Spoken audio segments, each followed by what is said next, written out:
have there been any negotiations, before I get to the nitty-gritty of the exploding walkie-talkies, has there been any kind of diplomatic attempt? Because Hezbollah obviously also got into this war after October 7th in support of Hamas. So there's been an ongoing exchange of fire between the two sides for nearly a year now. That's true. Till October 8th, it will be a year.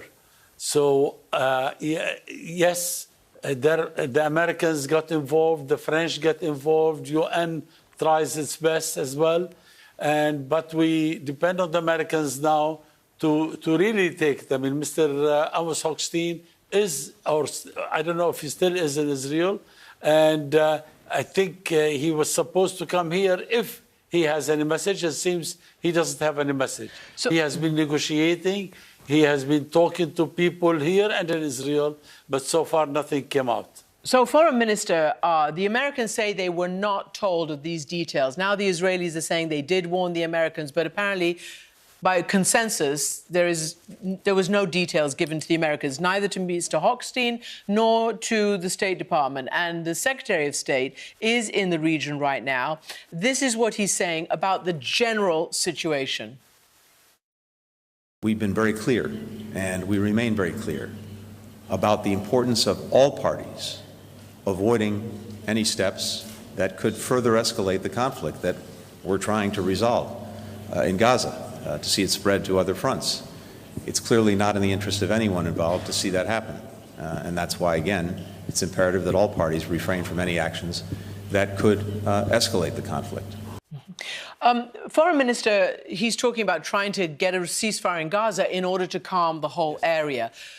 Do you think that's what it's going to take to stop Hezbollah from its activities? Look, Hezbollah is a resistance movement, and let's deal government to government.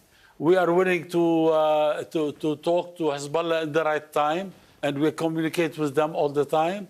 And I think if Israel wants peace, we are ready for peace, for a ceasefire.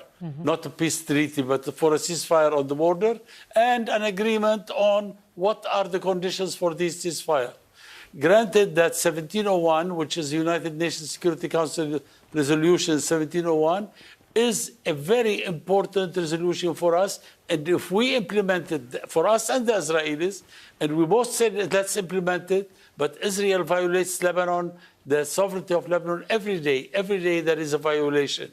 So I'm not defending Hezbollah because, yes, they are also, retaliating. Escalation has been all the time Israelis. Like what happened yesterday, what happened today is escalation. We cannot talk to Hezbollah anymore now in the way we were talking to them in the past, because they are, of course, they were hit very badly, and therefore retaliation is a must to them. We'll try to do something, but I don't know how much we have power to stop them.